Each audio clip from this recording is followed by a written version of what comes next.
دفاع خواجہ آصف کہتے ہیں حکومت کی کوششوں سے معیشت سنبھل گئی، عوام کی مشکلات سے باخبر ہیں، بجلی کی قیمت بھی کم کریں گے۔ کے پی اور بلوچستان میں چوروں اور دہشت گردوں کا اتحاد ہے، یہ ہمارے جان و مال دونوں کا نقصان کر رہے ہیں۔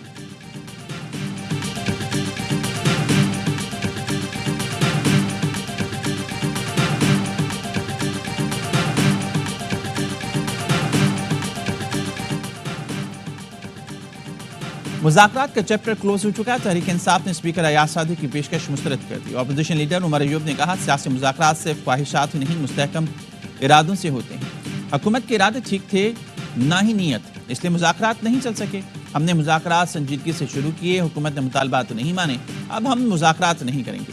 ترجمان قومی اسمبلی کا کہنا ہے اسپیکر ایاز صادق نے پی ٹی آئی کو مذاکرات کی کوئی دعوت نہیں دی، صرف یہ کہا تھا اسپیکر کے دروازے ہر کسی کے لیے کھلے ہیں، مذاکرات کی باضابطہ دعوت تب دی جائے گی جب حکومت یا اپوزیشن خود درخواست کریں گے۔ اسپیکر ایاز صادق کے چیمبر اور گھر کے دروازے کسی بھی رکن کے لیے کھلے ہیں۔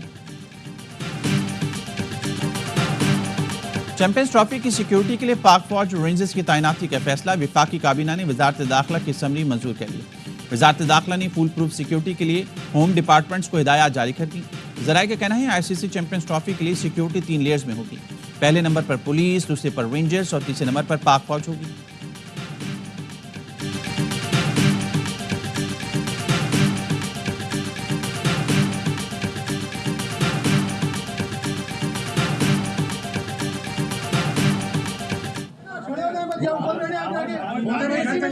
آپ کی پارٹی بدماشی نہیں کرے۔ جو سرکولر جاری ہوا ہے یہ بالکل جینوئن ہے۔ اگر سوشل میڈیا میں اس کے برخلاف کوئی بات آ رہی ہے کہ یہ فیک ہے، یہ بات غلط ہے۔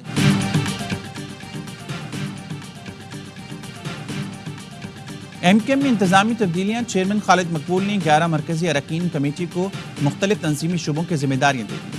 عہدوں کی تقسیم پر اختلاف، ذرائع کا کہنا ہے مصطفیٰ کمال اور انیس قائم خانی نے سی سی آفیشیل گروپ لیفٹ کر دیا۔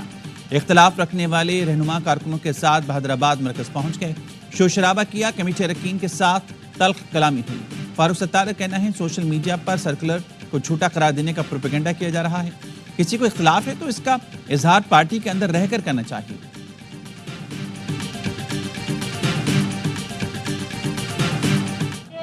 تعمیر و ترقی کا 1 سال کا سفر ہے۔ سپاہ سالار پاکستان جنرل عاصم منیب نے اس معاشی سفر میں پورا کردار ادا کیا اور پاکستان کو ترقی کی منزلوں کی طرف لے کے گئے۔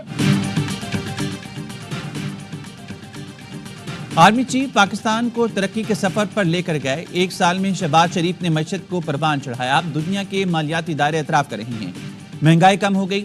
وزیر اطلاعات عطا طارق کا جلسے سے خطاب، کہا تحریک انتشار والے پاکستان کے دشمن ہیں، یہ شرط لگاتے تھے کہ ملک ڈیفالٹ کر جائے گا، کہتے ہیں 9 مئی پر کمیشن بناؤ، تمہاری کرتوتیں تو پوری قوم دیکھ چکی۔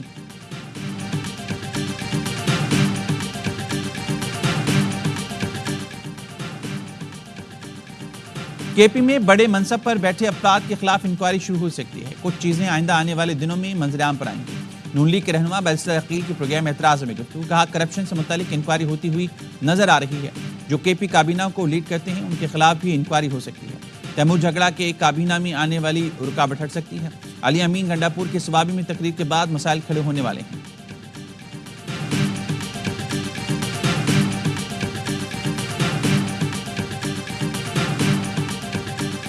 کراچی کے پریڈی تھانے میں زیر حراست نوجوان تاجر کی موت، تاجر پر پولیس تشدد کی C C T V footage AR1 news نے حاصل کر لی۔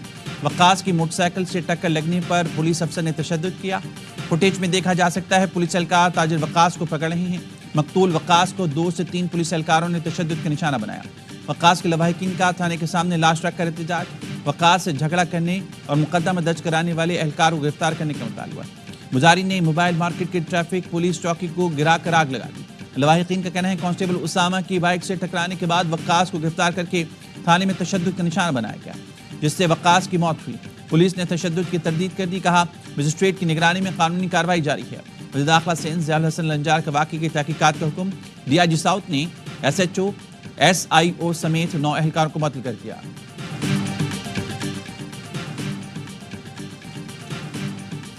کراچی کے علاقے گزری میں مغوی کی تلاش میں پولیس کا چھاپا، بنگلے کے اندر سے پولیس ٹیم پر فائرنگ شروع ہو گئی، ملزم 2 گھنٹے تک وقفے سے فائرنگ کرتا رہا. گولیاں لگنے سے ڈی ایس پی اور گن مین زخمی ہو گیا. پولیس نے بنگلے میں داخل ہو کر ملزم ارمغان کو گرفتار کر لیا. ڈپٹی چیف سی پی ایل سی نے بتایا اینٹی وائلنٹ کرائم سیل نے ایک مخفی کی تلاش میں چھاپا مارا تھا. بنگلے سے مختلف ہتھیار، شراب کی بوتلیں اور گولیاں بھی برآمد ہوئی.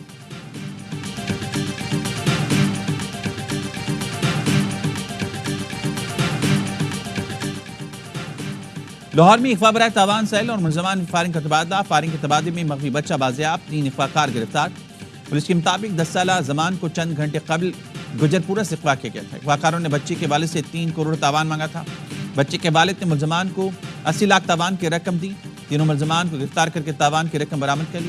ملزمان کی گرفتاری جدید ٹیکنالوجی کی مدد سے عمل میں آئی.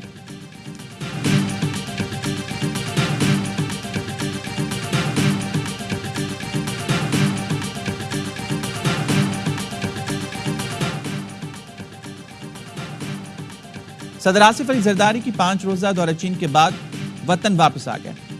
آصف علی زرداری نے چینی ہم منصب شی جن پنگ اور وزیر اعظم سے ملاقات کی. پاکستان اور چین کے درمیان مختلف شعبوں میں مفاہمتی یادداشتوں پر دستخط کیے گئے. صدر نے چینی شہر ہاربن میں 9ویں ایشین ونٹر گیمز کی افتتاحی تقریب میں بھی شرکت کی.